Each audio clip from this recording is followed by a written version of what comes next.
tunamshukuru. Sisi tunamshukuru na kumpongeza sana kwa kuunda tume ya kutusaidia kujua chanzo.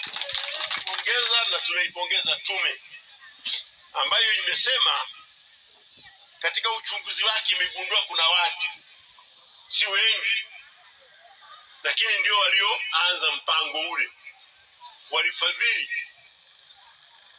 Sasa wanasema wao hawakuwa polisi wa kuwakamata, lakini wanasema tuchunguze wale walioonekana ili tukawa tunafuga nyoka ndani ya nyumba. Sasa kumbe kweli wanasema watu wamekufa. Mimi nani anafurahia kufa watu? Labda wewe na wewe akili yako imeharibika kama unasherehekea kufa watu. Wote tunapinga mauaji, lakini nani amesababisha? Alafu wale walioko wengine kama tunawahisi ndio tena wanataka kutufundisha namna ya kufanya. Bwana, acha hiyo.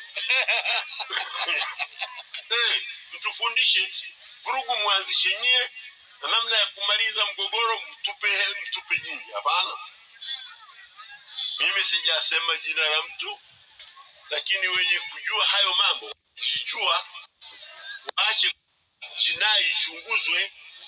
Kama walihusika waende kwenye vyombo vya haki. Na si wengi wanaobaki, watu wema, tukae tufanye maridhiano.